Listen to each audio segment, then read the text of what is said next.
Hello बच्चों, स्वागत है आपका एक नई क्लास में। आज की क्लास में पढ़ने वाले क्लास 10th मैथमेटिक्स के अंतर्गत एक बहुत ही इंपॉर्टेंट क्वेश्चन को देखने वाले जो आपके बोर्ड एग्जाम में हर साल पूछा जाता है। ठीक है, ये जो क्वेश्चन है, देखो क्वेश्चन क्या है। क्वेश्चन है prove that under root 5 is irrational number. ठीक है, यानी कि अंडर रूट जो 5 है उसको आपको प्रूव करना है कि एक इरेशनल नंबर आपको प्रूव करना है। ठीक है, ये जो क्वेश्चन है आपकी बोर्ड एग्जाम में हर साल रिपीट होता है। ठीक है, तो ध्यान से देखना, बहुत ही इंपॉर्टेंट है। मैं आपको पहले से बता देता हूँ। ठीक है, तो क्वेश्चन आपके लिए इंपॉर्टेंट है। ठीक है, मैं आपको बहुत ही अच्छे तरीके से एक्सप्लेन करने वाला हूँ। ठीक है, और बहुत ही सिंपल मेथड से मैं आपको बताऊंगा। ठीक है, तो ध्यान से देखना और वीडियो को शुरू से लेकर अंत तक जरूर देखना। ठीक है, तो क्वेश्चन क्या है। क्वेश्चन है prove that under root 5 is irrational number. ठीक है, तो अंडर रूट 5 को आपको प्रूव करना है कि इरेशनल नंबर। ठीक है, तो अंडर रूट 5 के स्थान पर आपको कोई भी नंबर से दिया जा सकता है। जैसे अंडर रूट में 2 दिया जा सकता है। ठीक है, अंडर रूट में 3, अंडर रूट में 7, ठीक है, अंडर रूट में 5। तो इस प्रकार से आपको कोई भी नंबर से दिया जा सकता है। ठीक है, तो आपको कोई भी नंबर दिया जाए, अगर आपको अंडर रूट 5 दिया है, ठीक है, अगर आप इसको बहुत ही अच्छे तरीके से समझ लेते हो, सीख लेते हो, तो कोई भी नंबर से दिया जाए उसको बहुत ही अच्छे तरीके से आप कर ले जाओगे। ठीक है, तो ध्यान से देखना, देखो जब भी आपको कोई भी नंबर से यहाँ पर दिया जाए तो पहले उसको क्या करना है, आपको एक रेशनल नंबर मानना है। ठीक है, जब भी आपको यहाँ पर कोई भी नंबर दिया जाए और कहे कि उसको आप एक इरेशनल नंबर प्रूव करो, तो पहले उसको क्या करना है, आपको एक रेशनल नंबर मानना है। ठीक है, देखो हम रेशनल नंबर हम क्यों मानते हैं, हम रेशनल नंबर इसलिए मानते हैं कि जब आप रेशनल नंबर को प्रूव करोगे आगे जाकर कुछ ना कुछ रॉन्ग हो जाए, यानी कि वो जो एक रेशनल नंबर आप माने हो, उसको प्रूव कर रहे हो, वो प्रूव ही ना हो तो वो ऑटोमेटिक क्या हो जाएगा, एक इरेशनल नंबर हो जाएगा। ठीक है, तो इसीलिए जो यहाँ पर अंडर रूट 5 है उसको हम क्या करेंगे, एक रेशनल नंबर लेट करेंगे। ठीक है, तो जैसे मैं आपको करके बता रहा हूँ उसी प्रकार से आपको करना है, सेम एकदम करना है। ठीक है, तो यहाँ से आप क्या लिखोगे, यहाँ से आप लिखोगे लेट अंडर रूट 5 इज अ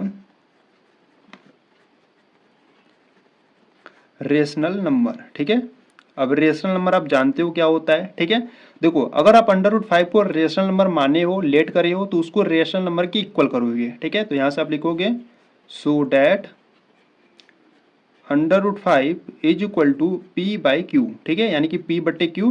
तो यहाँ पर हमने रेशनल नंबर को पी बट्टे क्यू के फॉर्म में लिया हूँ। ठीक है, आप ए बट्टे बी के फॉर्म में ले सकते हो। ठीक है, तो वो आपके ऊपर डिपेंड करता है कि आप किस प्रकार से लेते हो। ठीक है, तो रेशनल नंबर क्या होता है, जिसको आप पी बट्टे क्यू के रूप में लिखते हो और जो क्यू का मान होना चाहिए वो 0 नहीं होना चाहिए। ठीक है, और हाँ देखो ये आपको बता देना कि पी और क्यू है क्या। ठीक है, तो यहाँ से आप लिखोगे वेयर पी एंड क्यू। ठीक है, पी एंड क्यू आर को प्राइम नंबर। ठीक है, ये आपको बता देना है। ठीक है, देखो को प्राइम नंबर क्या होते हैं, को प्राइम नंबर वे नंबर्स होते हैं जो वन एंड सेल्फ से कटे। ठीक है, यानी कि जो वन और सेल्फ से डिवाइड होते हैं वे क्या होते हैं, को प्राइम नंबर्स होते हैं। ठीक है, या कह सकते हो कि को प्राइम नंबर वे नंबर्स होते हैं जिनके जो फैक्टर्स होते हैं वो सिर्फ 2 होते हैं। ठीक है, यानी कि देखो जैसे को प्राइम नंबर की बात करें तो को प्राइम नंबर आपका एक 2 हो जाएगा। ठीक है, 3 हो जाएगा। ठीक है, तो ये सभी क्या है, आपके को प्राइम नंबर है। 5 हो जाएगा, 7 हो जाएगा, तो ये आपकी क्या है, को प्राइम नंबर है। ठीक है, इनके जो फैक्टर्स होंगे सिर्फ आपके 2 ही होंगे। देखो एक तो एक हो सकता है, एक ये स्वयं हो सकता है, यानी कि सेल्फ हो सकता है। ठीक है, इसी प्रकार 3 के तो 3 का जो फैक्टर हो सकता है 1 हो सकता है और 3 का फैक्टर 3 हो सकता है। ठीक है, तो ये ऐसे नंबर्स जिनके 2 फैक्टर्स होते हैं। ठीक है, तो वो एक ऐसे नंबर्स होते हैं, को प्राइम नंबर्स होते हैं। ठीक है, तो को प्राइम्स नंबर आपको जानना जरूरी है। ठीक है, तो देखो ठीक है, तो इतना करने के बाद यहाँ पे देखो under root 5 is equal to P by Q है। ठीक है, यहाँ पे जो क्यू है इधर डिवाइड में है। ठीक है, इधर भेजोगे तो क्या हो जाएगा, मल्टीप्लाई में। तो इसको हम इस प्रकार से लिख सकते हैं under root 5 multiply Q is equal to P. ठीक है, इतना करने के बाद देखो इसके आगे आप हल नहीं कर पाओगे, तो यहाँ पर आपको दोनों साइड का क्या करना होगा, स्क्वायर करना होगा। ठीक है, तो यहाँ से आप लिखोगे, क्या लिखोगे, स्क्वायरिंग ऑन बोथ साइड। ठीक है, यानी कि दोनों पक्षों का वर्ग करने पर। ठीक है, तो स्क्वायरिंग ऑन बोथ साइड यानी कि दोनों साइड का क्या करोगे, यहाँ से स्क्वायर करोगे। तो यहाँ से आप लिखोगे अंडर रूट 5 इंटू क्यू, इधर का स्क्वायर कर दो और बराबर में पी है तो पी का स्क्वायर। ठीक है, इनको सॉल्व करेंगे तो अंडर रूट 5 का स्क्वायर करोगे तो आपको सिर्फ 5 मिलेगा। ठीक है, और इंटू क्यू का करोगे तो क्यू स्क्वायर बराबर में पी स्क्वायर। ठीक है, देखो यहाँ पर जो 5 है वो क्या है, मल्टीप्लाई में है। ठीक है, उधर भेजोगे तो क्या हो जाएगा, डिवाइड में हो जाएगा, यानी कि q square is equal to p square by क्या हो जाएगा, 5 हो जाएगा। ठीक है, यहाँ पर अगर ध्यान से देखोगे तो यहाँ से जो पी स्क्वायर का डिविजिबल है वो 5 है, ठीक है। अगर पी स्क्वायर का डिविजिबल 5 है तो पी का भी डिविजिबल क्या होगा, 5 ही होगा, ठीक है। देखो कैसे, देखो पी, यहाँ पे देखो पी और क्यू क्या थे, पी और क्यू आपके को प्राइम नंबर से थे, ठीक है। यानी कि हम पी के स्थान पर हम कुछ को प्राइम नंबर्स मान सकते हैं, ठीक है। जैसे मान लो पी के स्थान पर हम कोई नंबर्स मान लेते हैं, 5 मान लेते हैं, 5 आपका क्या है, को प्राइम नंबर है, ठीक है। तो यहाँ पे देखो पी का स्क्वायर है, ठीक है, तो यहाँ पर हम इसका स्क्वायर करेंगे और बट्टे में क्या है, 5 है, ठीक है। तो 5 का स्क्वायर क्या होता है, 5 का स्क्वायर होता है 25 और बट्टे में 5 है, ठीक है। 5 1 जा 5, 5 5 जा 25, यानी कि 5 बार में ये क्या कर रहा है, डिवाइड कर रहा है, ठीक है। तो इसीलिए जो अगर 5 का स्क्वायर यानी कि जो 5 का स्क्वायर का जो डिविजिबल वो 5 है, तो 5 का भी डिविजिबल क्या होगा, 5 ही होगा, 1 बार में डिवाइड करेगा, ठीक है। तो ओवरऑल आप इस प्रकार से समझ सकते हो, अगर पी स्क्वायर का डिविजिबल 5 है तो पी का भी डिविजिबल 5 होगा, ठीक है। तो यहाँ पर आप लिखोगे, क्या लिखोगे, यहाँ पर आप लिखोगे so P square is divisible by 5, ठीक है। तो इसीलिए P इज डिविजिबल बाई 5, ठीक है। तो यहाँ पर लिख देना इसीलिए P इज आल्सो, ठीक है, P is also divisible by 5, ठीक है। तो देखो यहाँ पर P स्क्वायर का डिविजिबल क्या था, 5 था, ठीक है। तो यहाँ पर अगर हम बात करें, ठीक है, तो यहाँ पर आपको पुनः यानी कि फिर से आपको लेट करना होगा, लेट करोगे P is equal to 5K, ठीक है।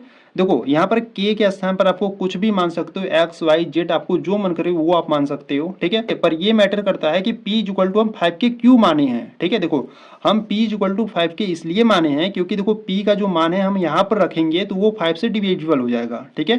तो यहाँ पर देखो k जो है वो हम आपको बताए थे कि k आपका क्या है, तो k यहाँ पर आपका कोई इंटीजर है, ठीक है। देखो ध्यान से समझना, यहाँ पर हम p इक्वल टू 5 के क्यों माने, देखो यहाँ पर k आपका कोई इंटीजर है, यानी कि k के स्थान पर हम कोई भी नंबर्स ले सकते हैं। इंटीजर, इंटीजर क्या होते हैं, जो माइनस इन्फिनिटी से प्लस इन्फिनिटी तक होते हैं, ठीक है। यानी कि k के स्थान पर हम कोई भी नंबर्स ले सकते हैं, ठीक है। तो यहाँ से अगर हम k के स्थान पर मान लो 1 लेंगे, ठीक है, k के स्थान पर 1 लोगे तो आपको 5 मिलेगा जो कि 5 से डिविजिबल होगा, ठीक है। हम p इक्वल टू जो 5 के हैं हम यहाँ पर यानी कि इसको इक्वेशन नंबर फर्स्ट बना लेते हैं, ठीक है। इक्वेशन नंबर फर्स्ट में रखेंगे और k का मान हम कोई भी एक मानेंगे तो 5 आएगा जो कि 5 से डिविजिबल होगा, ठीक है। और k का मान हम यहाँ पर अगर मान लो 2 मानेंगे तो 5 2 जा कितना हो जाएगा, 10 हो जाएगा जो कि 5 से डिविजिबल होगा, ठीक है। इसी प्रकार से मान लो 3 मानेंगे k के स्थान पर तो 5 3 जा कितना हो जाएगा, 15 हो जाएगा जो कि 5 से डिविजिबल होगा, ठीक है। तो ये जो p इक्वल टू 5 के माने हैं इसको हम इसमें पुट अप करेंगे, ठीक है।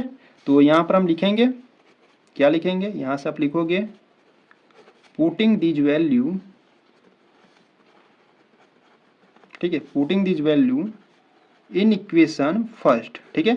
यानी कि जो p इक्वल टू 5 के है उसको हम क्या करेंगे, इक्वेशन नंबर फर्स्ट में पुट अप करेंगे। तो यहाँ से हो जाएगा क्यू स्क्वायर बराबर में, देखो p स्क्वायर है यानी कि जो p का मान यहाँ पर हम 5k माने हैं, ठीक है, और स्क्वायर है तो स्क्वायर लगा देते हैं और बट्टे में 5 है, ठीक है। तो q square is equal to 5 का स्क्वायर कितना हो जाता है 25 और k का k स्क्वायर और बट्टे में क्या है 5 है, ठीक है। 5 1 जा 5, 5 5 जा 25, ठीक है। यानी कि q square is equal to में क्या आ गया, 5 की स्क्वायर आ गया, ठीक है। तो इधर 5 मल्टीपल में, इधर आएगा तो डिविजिबल में हो जाएगा, यानी कि क्यू स्क्वायर बट्टे 5 हो जाएगा बराबर में के स्क्वायर, ठीक है। अगर आप इसको सही फॉर्म में लिखना चाहते हो तो इस प्रकार से लिख सकते हो, k square is equal to q square बट्टे में 5 है, ठीक है। देखो यहाँ पर अगर क्यू स्क्वायर का डिविजिबल 5 है तो क्यू का भी डिविजिबल 5 होगा, जैसे यहाँ पर हम समझे थे पी स्क्वायर का डिविजिबल 5 था तो पी का भी डिविजिबल 5 था, ठीक है।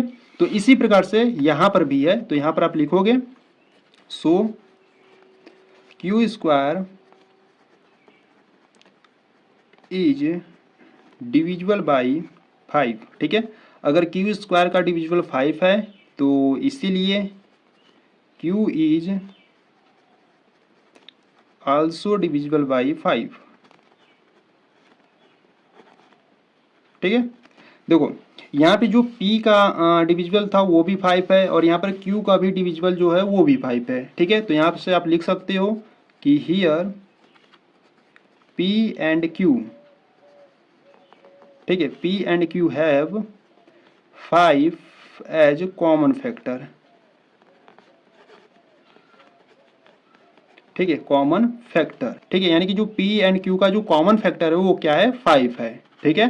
तो यहाँ से आप लिखोगे सो, ठीक है, सो आवर अजम्पशन, ठीक है, सो आवर अजम्पशन √5 इज